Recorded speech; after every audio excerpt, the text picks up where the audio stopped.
Terima kasih. Selamat siang dan salam sejahtera bagi kita semua.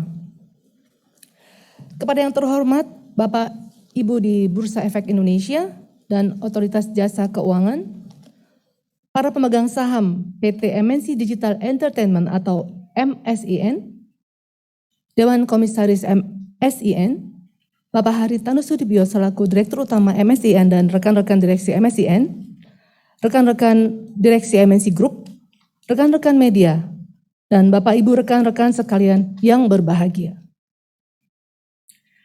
Terima kasih atas kesempatan yang diberikan kepada kami untuk menjelaskan mengenai hasil Rapat Umum Pemegang Saham Tahunan dan Rapat Umum Pemegang Saham Luar Biasa, Bisnis Terkini, dan Kinerja Keuangan MSIN. MSIN atau Perseroan telah menyelenggarakan Rapat Umum Pemegang Saham Tahunan dan Rapat Umum Pemegang Saham Luar Biasa pada hari ini, tanggal 19 Juli 2022, Rapat Umum Pemegang Saham Tahunan telah menerima laporan tahunan Perseroan dan menyetujui laporan keuangan untuk tahun buku yang berakhir pada tanggal 31 Desember 2021. Seiring dengan transformasi MSIN menjadi grup hiburan digital terbesar dan terintegrasi di Indonesia, RCTI Plus dan Vision Plus, dan 7 portal umum dan berita telah resmi ditambahkan ke dalam portfolio Perseroan pada bulan Maret 2022. Dan juga keterlibatan Perseroan dalam gaming dan e-sport.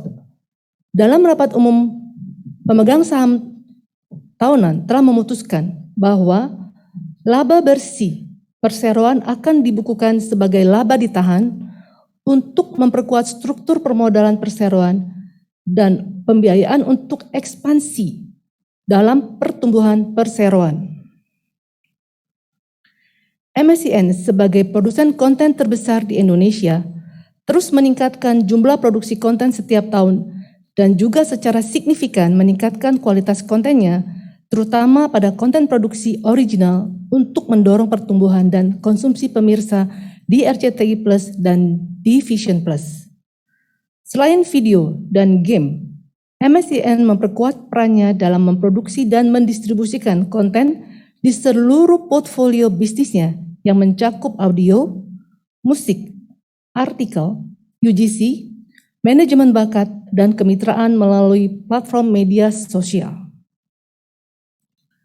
Rapat Umum Pemegang Saham Tahunan juga menyetujui pengangkatan Ibu Kanti Mirdiati Imansyah dan Ibu Dini Arianti Putri menjadi Dewan Komisaris Perseroan dalam rangka untuk melakukan pengawasan terhadap pengurusan Perseroan dan pemantauan kinerja direksi, serta pengangkatan Bapak Tantan Sumartana sebagai Direktur dengan fokus pada keseluruhan sales marketing di seluruh platform MSIN.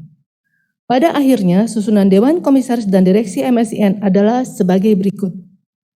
Dewan Komisaris, Bapak Nursing, Komisaris Utama, Ibu Liliana Tanaya, Komisaris, Ibu Kanti Mirdiati Imansyah, Komisaris, Ibu Dini Arianti Putri, Komisaris, Bapak Andri Wisnu Triyudanto, Komisaris Independen. Direksi, Bapak Haritanu Sudibyo, Direktur Utama, Ibu Valencia Tanu Sudibyo, Direktur, Ella Kartika saya sendiri, Direktur, Dewi Tembaga, Direktur, Titan Hermawan, Direktur, Lina Priscila Tanaya, Direktur, Tantan Sumartana, Direktur.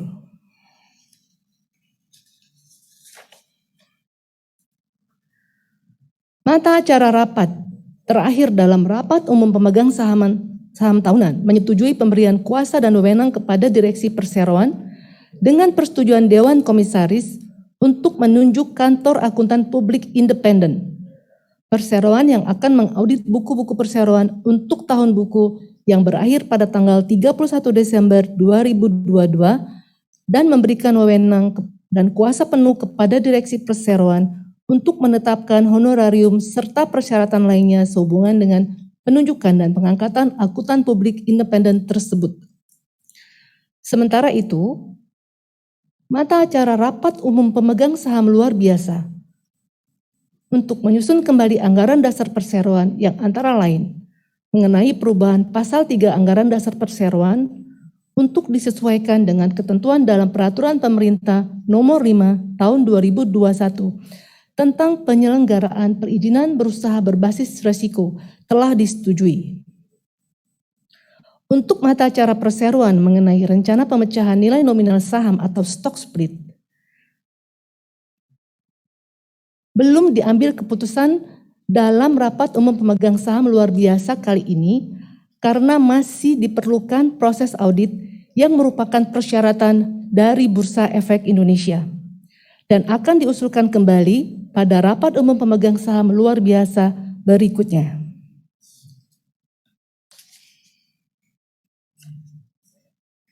Selanjutnya penjelasan atas bisnis utama perseroan akan disampaikan oleh Mas Fadel selaku IR MSIN dan kinerja keuangan akan disampaikan oleh Ibu Dewi selaku CFO MSIN. Kami persilakan kepada Mas Fadel. Terima kasih Bu Ella. Selamat siang hadirin sekalian, Bapak dan Ibu. Izinkan saya untuk melakukan pemaparan untuk MNC Digital Entertainment atau ticker code-nya MSIN kalau di bursa. Jadi yang dilihat di layar ini adalah corporate structure dari MSIN. Tadinya MSIN ini pilarnya hanya 3, yang warna biru tua, kuning, dan merah. Jadi yang biru tua itu adalah konten. Konten itu kita ngeproduksi konten banyak sekali. Tidak hanya memproduksi, kita juga melakukan distribusi terhadap ke semua platform. Jadi yang di luar negeri, yang di dalam negeri kita distribusikan juga. Dan kita juga sekarang lagi membangun outdoor based studio yang namanya Movieland di Lido City. Rencananya fase pertamanya akan beres pada semester 2 tahun ini dan akan tuntas semuanya di semester 2 tahun depan. Bisnis kedua, di pilar kedua ada talent dan label. Di sini kita memiliki 400 artis lebih dari segala kategori genre. Ada penyanyi, ada artis, ada koki, ada penyanyi cilik. Terus kita juga ada manajemen social media melalui Star Hits. Kita memiliki kerjasama dengan YouTube, Facebook, dan TikTok. Di bawah talent dan label ini juga kita memiliki music label dan publishing melalui Hits Record dan Suara Bintang untuk music label. Terus untuk publishingnya ada Star Cipta Musik Indo. Dan di awal tahun 2021 tuh kita baru ngebikin satu unit usaha namanya eSports Star Indonesia. Jadi ini akan membawahi semua aktivitas game kita.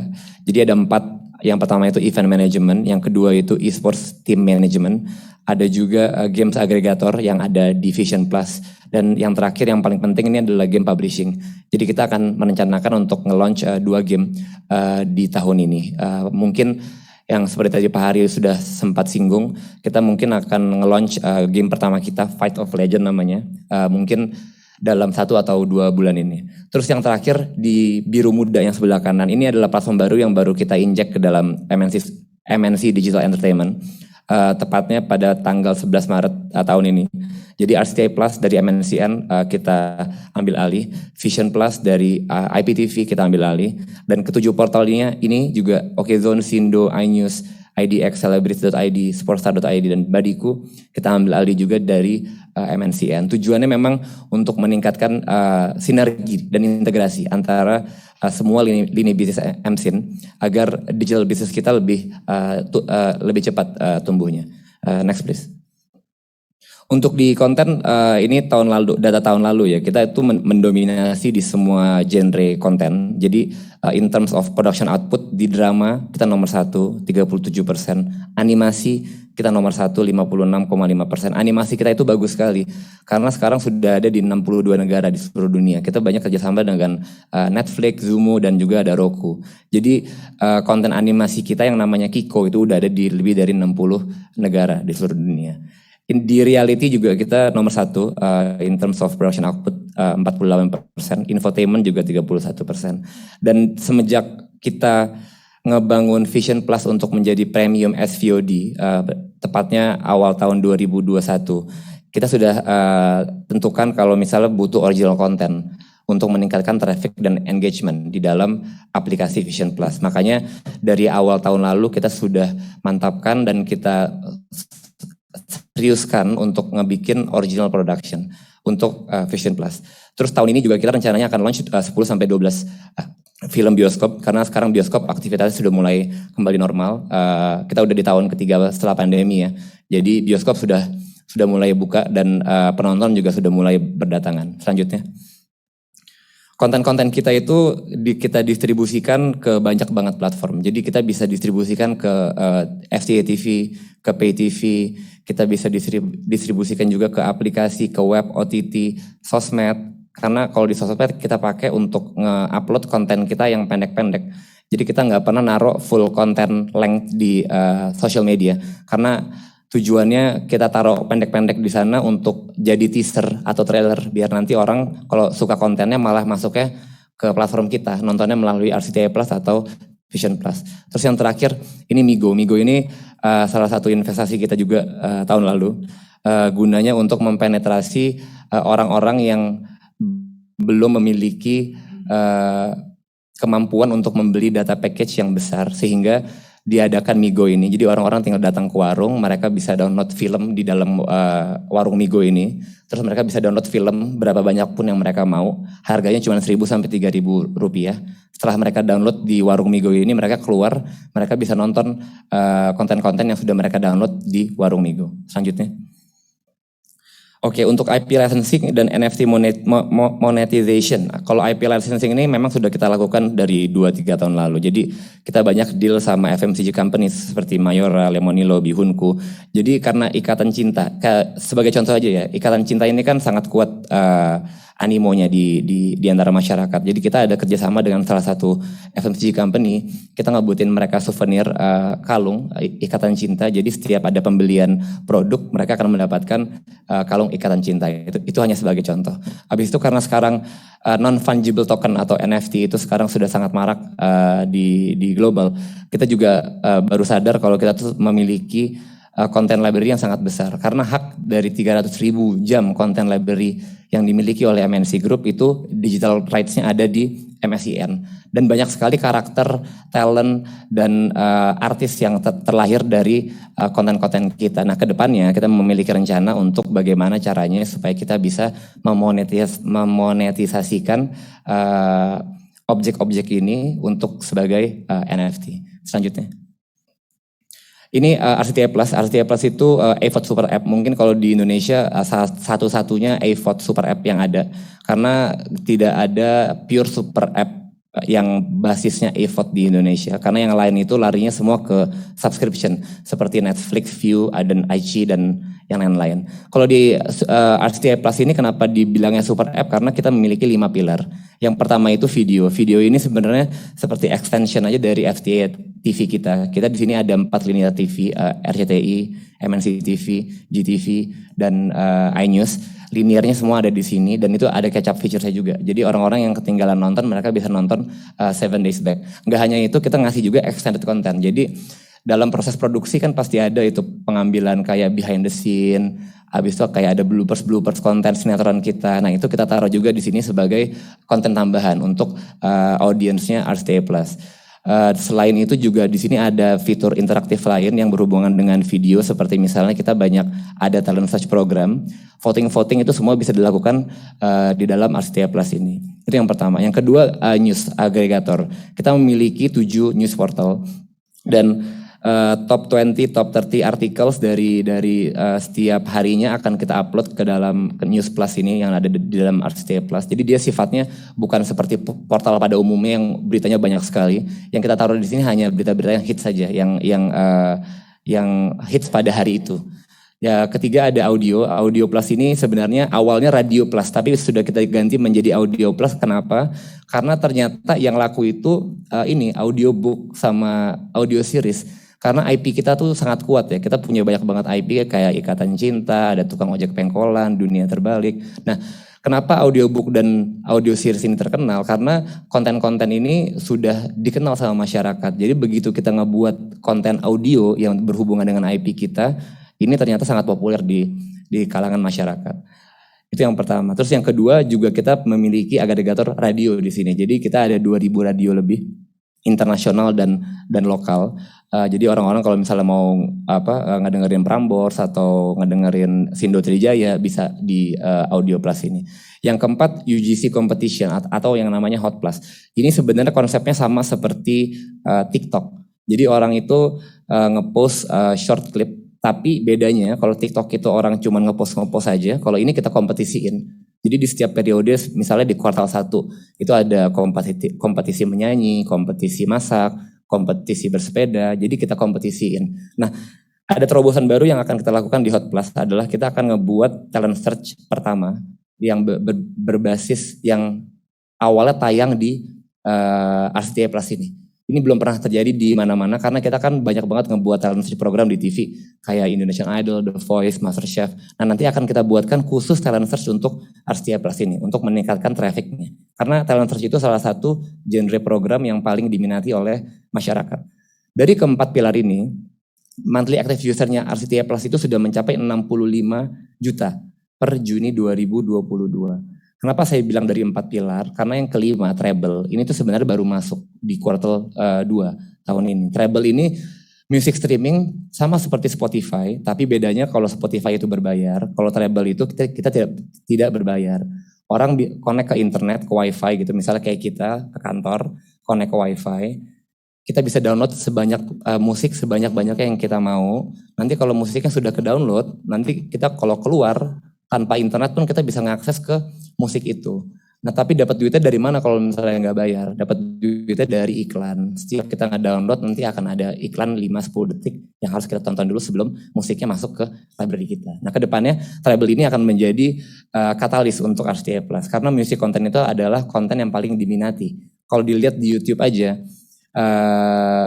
tipe konten apa yang paling orang cari itu pasti musik konten, mau musik lirik, mau musik video, itu pasti yang orang cari. Makanya kita yakin di antara kelima pilarnya RCTI Plus ini, mungkin saja dalam 2-3 tahun ke depan, Treble ini akan menjadi pilar utama yang menopang pendapatannya RCTI Plus. Selanjutnya.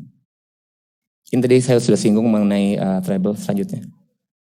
Jadi ini adalah Indonesia AVOD Revenue Market Share yang ditulis oleh media partner Asia. Jadi ini source-nya bukan dari kita ya. Jadi mereka memproyeksikan kalau di tahun 2022 tahun ini kita akan mendapatkan 13% dari 632 juta dolar.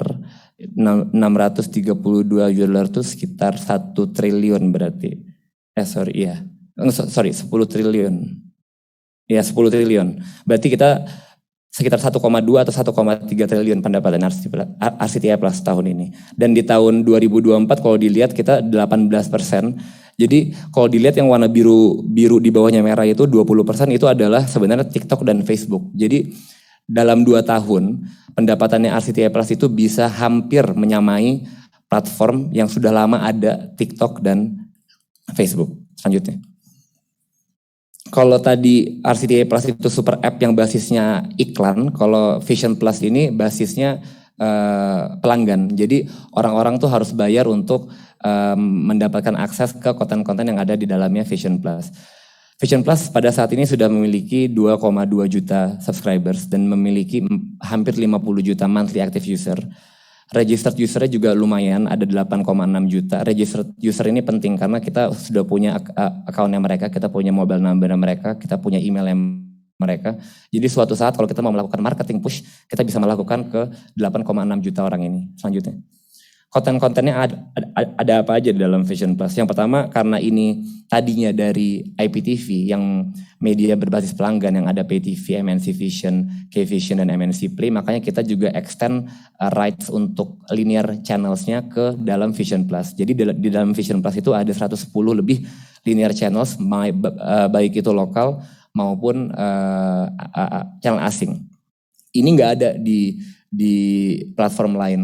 Netflix, View, IG, mereka nggak punya linear channel sebanyak ini. Dan ini semuanya available on catch up ya, up to 7 days back.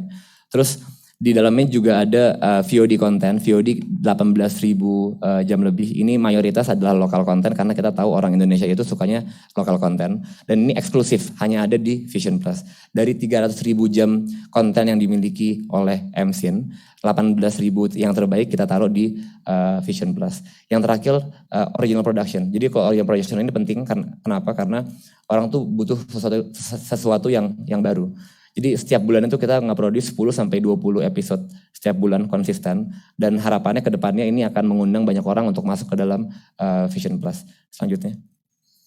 Di akhir tahun lalu kita juga ada announce kalau kita bisa menarik hak linear untuk keempat FTA kita yang ada di bawah grup MNCN, yaitu RCTI, GTV, MNC TV, dan iNews. Kenapa kita tarik? Karena kita mau membuat exclusivity terhadap 4 channel ini di platform kita. Jadi kalau misalnya orang mau nonton 4 channel ini, yang tahun lalu itu average prime time audience share itu lebih dari 50%, itu tinggi sekali. Jadi kalau orang mau nonton ke 4 channel ini hanya bisa di RCTI Plus dan Vision Plus. Selanjutnya. Oke, di dalam Vision Plus juga ada 74 own casual games. Jadi ini game-game casual ya, seperti kalau misalnya kita lagi di pesawat kan ada in-game entertainment. Jadi gamenya sangat simple. Jadi orang kalau misalnya bosen nonton, mereka bisa main game, dan ini jumlahnya terus bertambah. Dan kedepannya ini akan juga menghasilkan pendapatan karena misalnya orang lagi main puzzle, mereka ada opsi untuk in-app purchase. Jadi misalnya mereka mau beli live atau mau beli avatar, jadi bisa dilakukan di dalam Vision Plus. Selanjutnya. Untuk Klaklik ini masih dalam proses integrasi. Klaklik ini sebenarnya standalone apps, sebenarnya udah ada. Tapi ini akan kita integrasikan ke dalam Vision Plus untuk membuat lebih banyak lagi pilar di bawahnya Vision Plus. Apa ini Klaklik? Klaklik ini sebenarnya salah satu UGC platform, kayak kita bisa baca novel, kita bisa baca skrip dari film-film. Jadi mungkin yang udah ada contohnya sekarang kayak Wattpad kali. Wattpad itu kan sekarang kayak ada bisa novel digital. Dan sekarang banyak banget loh film-film itu yang di bioskop tuh yang diangkat dari Wattpad. Jadi ntar orang-orang tuh yang kesini, mereka penulis baik, kita taruh mereka di sini ceritanya, siapa tahu bisa diangkat juga filmnya sama Patitan untuk dijadiin film-film bioskop kita. Dan di sini juga kita nyediain ini online audition. Jadi karena sekarang masih dalam situasi pandemi, kita juga menyediakan ranah untuk orang bisa melakukan audisi di dalam Klaklik ini untuk konten-konten kita. Selanjutnya. Jadi strategi untuk Vision Plus, bagaimana cara kita mempenetrasi pelanggan adalah dengan satu, of course kita harus kerjasama dengan mobile operator, Telkomsel, XL, Indosat, Smartfren. Karena untuk mengakses ke Vision Plus kita butuh internet ya, kita butuh data, makanya kita harus punya partnership dengan keempat telco terbesar di Indonesia. Selain itu kita juga ada kerjasama dengan IndiHome. IndiHome ini memiliki pelanggan internetnya banyak sekali, 9 juta, tapi 30%-nya itu nge-subscribe. 30%-nya itu yang nge-subscribe ke video service-nya. Berarti hanya 2,7 juta yang memiliki akses ke videonya IndiHome, namanya UCTV. Nah ada yang idle 6,7 juta. 6,7 juta ini yang harapannya kita bisa penetrate melalui konten-kontennya Vision Plus. Karena basis bisnis MSIN itu kan konten. Kalau misalnya Telkom itu kan basisnya kan telekomunikasi dan network. Jadi of course konten-konten kita pasti lebih baik dibandingkan mereka. Maka kita mencoba untuk melakukan kerjasama, dan 6,3 juta pelanggan ini mau kita penetrasikan menggunakan konten-konten kita. Yang ketiga, kita juga akan melakukan upselling terhadap pelanggan-pelanggan yang ada di bawahnya IPTV, which is MNC Vision, K-Vision, dan MNC Play. Jadi ini captive market. Suatu saat kita bisa aja datang ke mereka untuk menawarkan Vision Plus sebagai opsi bundle untuk mereka nge-subscribe ke Vision Plus. Yang terakhir Migo, tadi saya sudah singgung mengenai Migo. Ini itu online to offline hub yang kita sudah ada investasi juga. Jadi targetnya tahun ini kita mentargetkan untuk bisa mendapatkan 10.000 warung di seluruh Indonesia. Dan 10.000 warung ini kalau misalnya kita kali 1.000 aja itu udah 10 juta orang yang kita bisa dapat dari Migo sendiri. Selanjutnya. Ini portal, jadi tahun lalu kita ada nambahin 4 portal baru ke dalam grup. Ya, yang pertama itu kita ada JV sama bursa, jadi kita ada buat idxchannel.com. Kita juga ada celebrities.id yang basisnya itu infotainment, dan sportstar.id. Karena tahun lalu kita ada nyiarin Euro 2020 yang disiarkan di 2021. Bertepatan dengan acara itu kita ngebuat portal yang berbasis olahraga, dan ini mengcover olahraga di seluruh dunia, termasuk Indonesia juga. Badiku kita baru launch bulan Desember tahun lalu. Kalau Badiku ini sebenarnya beda dengan portal-portal yang lain. Kenapa? Karena ini portalnya itu dia ada machine learningnya. Jadi setiap orang tuh akan memiliki experience yang berbeda pada saat mereka masuk ke Badiku. Misalnya saya suka olahraga dan suka politik, nanti kalau saya scroll through Badiku, nanti yang keluar tuh hanya olahraga dan politik. Kalau misalnya ada orang yang sukanya gosip atau suka ngelihat artikel makeup, nanti yang keluar gosip dan artikel makeup. Nah ini emang ini masih sangat baru, tapi kedepannya kita harapkan ini akan bisa menjadi game changer di dunia online portal. Sampai dengan bulan Juni ke-7 portal kita ini sudah menghasilkan hampir 90 juta monthly active user, which is sangat besar sekali ya. Selanjutnya. Di talent kita memang dari dulu sudah punya ini namanya Star Media Nusantara. Jadi sampai sekarang kita sudah memiliki 400 artis. 400 artis ini kita dapat dari mana? Pertama organic, of course kita ada scouting juga keluar. Tapi yang paling banyak menghasilkan talent itu adalah dari program talent search kita. Kita di TV FTA kita tuh banyak program talent search seperti Indonesian Idol, The Voice, Rising Star. Dan setiap finalis dari acara-acara ini harus tekan kontrak sama kita 5+5. Jadi mereka harus tekan kontrak 5 tahun dulu. Habis itu kalau misalnya mereka perform kita bisa extend kontrak mereka sampai dengan 10 tahun. Makanya fresh pool of talent itu selalu ada untuk masuk ke dalam talent management kita. Dan ini sangat penting, sangat strategi. Kenapa sangat strategi? Karena satu, kita bisa control availability mereka untuk selalu bisa ada di setiap proses syuting kita. Satu. Nomor 2, dan cost. Costnya kita bisa kontrol karena mereka di bawah kita dan 70% itu pendapatan buat mereka, 30-nya untuk kita. Jadi effectively kalau kita pakai talent dari talent management kita udah dapat diskon duluan 30%. Dan yang tak kalah penting, 2 tahun lalu kita juga dikasih license sama YouTube namanya Multi Channel Network atau MCN dipanggilnya. Sekarang kita udah punya lebih dari 190, mungkin di slide selanjutnya Steph, langsung. Jadi balik lagi Steph, sorry. Jadi dari 190 MCN channel ini banyak sekali orang yang mungkin Bapak Ibu kenal. Jadi kayak Ruben Onsu itu mereka channelnya ada di bawah punya kita. Terus kayak dulu ada yang viral banget tuh Captain Vincent, kalau Bapak Ibu ada yang tahu, itu juga ada di bawahnya MCN kita. Di bulan Desember MCN channel kita itu belum sampai 150, tapi sekarang sudah tumbuh menjadi 190. Selanjutnya. Di sosial media kita yang paling besar di Indonesia. Sampai dengan Juni 2022 kita punya subscriber itu 172,9 juta dan 56,4 billion views. Itu sangat besar sekali. Dan setiap bulan itu kita nge-generate 1,5 sampai 2 miliar views setiap bulannya. Di Facebook yang kita mulai kerjasama di tahun 2020 sekarang sudah 62,5 juta followers dan memiliki views sebesar 5,3 miliar. Untuk TikTok di bulan September 2020 sekarang sudah ada 244 million followers. Social media ini penting banget untuk kita karena kita ngedapetin free cash flow dari mereka, karena yang kita upload di media sosial ini adalah konten-konten yang sudah kita gunakan gitu. Jadi kita upload klip 3, 5, 10 menit kita upload di sana, kita ngedapetin uang gratis kan dari AdSense. Jadi ini salah satu strategi kita juga untuk mendapatkan free cash flow dari media sosial. Yang kedua juga untuk ngepromosiin konten kita di media sosial tersebut. Selanjutnya.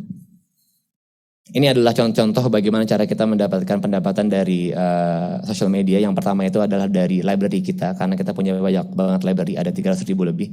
Jadi kita upload kecil-kecil 5-10 menit, kita upload di YouTube dan dapat AdSense dari YouTube. Yang kedua kita ngebuatin original production yang basisnya itu sponsorship. Jadi kayak dulu kita ada deal sama Vivo, kita disuruh ngebuatin 12 episode untuk mereka, dan itu kita upload di account kita, dan kita mendapatkan 2 pendapatan dari situ. Yang pertama dari AdSense-nya Google, AdSense-nya YouTube. Yang kedua dari Vivo-nya, karena Vivo ngebayar kita untuk ngeproduksiin kontennya untuk mereka. Yang terakhir MCN channel tadi, orang-orang yang bergabung di MCN channel kita mendapat bagian dari pendapatan yang mereka dapatkan dari YouTube. Selanjutnya. Untuk gaming tadi saya sudah sempat singgung sedikit, kita ada 4 operasi. Yang pertama itu event management. Event management ini kita start dari 2019 Piala Presiden. Jadi sampai dengan hari ini kita sudah nge-produce 7 acara dalam bentuk professional esports competition dan juga talent search program. Itu yang pertama. Yang kedua, dari talent search program terlahirlah esports team. Nah, esports team ini juga kita yang kelola nanti di bawah naungan Star Media Nusantara. Itu yang kedua. Yang ketiga, kita ada games aggregator. Games aggregator ini kita kerjasama dengan pihak lokal maupun pihak internasional. Kita kerjasama untuk casual games mereka, dan ini game-gamenya kita taruh di platform Vision Plus kita. Yang terakhir, game publishing. Seperti yang terlihat di sebelah kanan, itu kita ada 2 game yang kita mau launch tahun ini. Jadi Rapid Fire itu yang pertama, yang kedua itu Fight of Legends. Tapi sepertinya yang akan di launch duluan itu Fight of Legends. Kenapa kita yakin game-game ini akan berhasil? Karena kita memiliki kekuatan marketing. Kita punya banyak banget platform. Social media kita besar sekali. Dan kalau kita mau melakukan promosi itu mudah. Karena dalam OPEX sebuah game itu yang paling mahal itu adalah promosinya. Kalau kita udah punya media-medianya untuk ngepromosiin itu mudah. Selanjutnya. Moviland ini juga tadi saya sempat singgung, ini adalah outdoor based studio yang kita bangun di KEK MNC Lido City. Jadi rencananya ini semester 2 ya Pak Titan ya.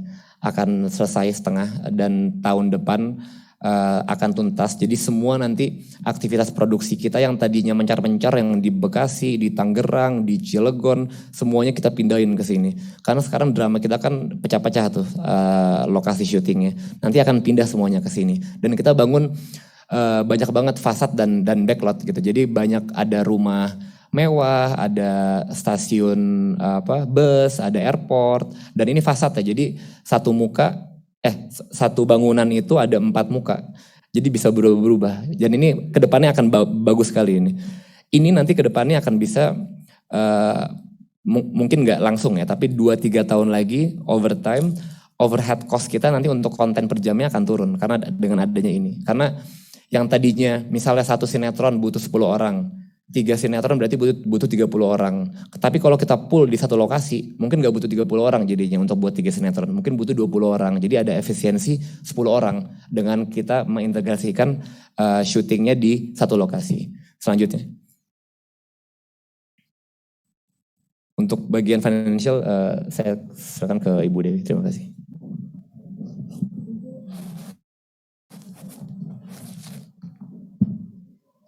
Thank you Pak Fadel.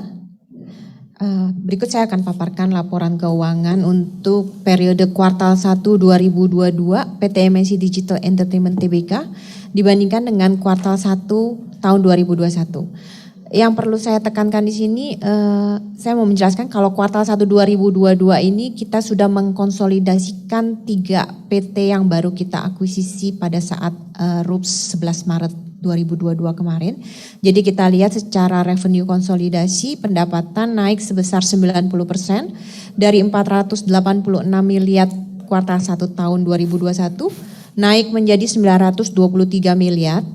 Sedangkan untuk pendapatan dari segmen konten IP dan talent naik sebesar 21%, dari 499 miliar naik menjadi 603 miliar.